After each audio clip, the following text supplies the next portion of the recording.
షిరిడీలో సాయిబాబా మండపంలో అటు ఇటు పచారులు చేసేవారు. మసీదు పెట్టగోడ మీద చేతులు పెట్టి వచ్చే పోయేవారితో కబుర్లు చెప్పేవారు. అప్పా కోతేని పిలిచి, అప్పా, ఇక్కడికి 10 బళ్ళు వచ్చాయి.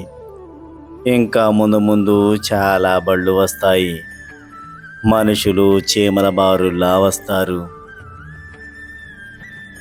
గంగకి వరదలొస్తాయి. మరలా బాబా ఈ విధంగా అన్నారు. నూనె వ్యాపారులు ఉన్మత్తులయ్యారు. వ్యాపారస్తులు భ్రష్టులయ్యారు. ద్వారకామాయికి కోపం వచ్చింది. దేవుడు సాయి శ్రీరాముడు, సాయి పరబ్రహ్మదాత, సాయి భగవంత. బాబా చెప్పిన ఈ వాక్యాలను బట్టి మనుషులు చీమల బారుల్లా వస్తారు అనే దానికి నిదర్శనంగా ఇప్పుడు షిరిడీలో భక్తులు అదే విధంగా వస్తున్నారు. బాబా గంగకి వరదలు వస్తాయి అన్నారు. ఆ రోజుల్లో షిరిడీలో నీటికి చాలా కరువు ఉండేది. అందువల్ల ఆ కరువు తొలగిపోతుందని బాబా చెప్పిన అర్థం. అదేవిధంగా నూనె వ్యాపారులు ఉన్మత్తులయ్యారు. వ్యాపారస్తులు భ్రష్టులయ్యారు. ద్వారకామాయికి కోపం వచ్చింది అన్నారు. దీన్ని బట్టి ఆ రోజుల్లో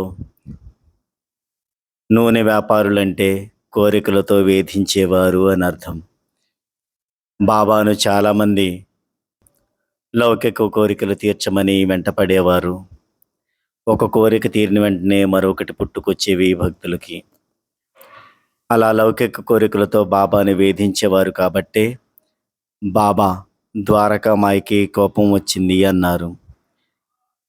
భగవంతుడి భూమి మీదకు వచ్చేది కేవలం లౌకిక కోరికలు తీర్చడానికి మాత్రమే కాదు, భగవంతుడు అందించే జ్ఞానాన్ని మనం అందరూ అందుకోవాలని, భగవంతుడు చెప్పే సందేశాన్ని మనం పాటించాలని. నిరంతరం కోరికలు కోరికలు కోరికలతోనే మన జీవితాలు అంతరించిపోతున్నాయి. అందువలన బాబా ఈ విధంగా భక్తులకి చెప్పడం జరిగింది. జై సాయిరాం. ఓం శ్రీ సాయినాథాయ చరణం శరణం.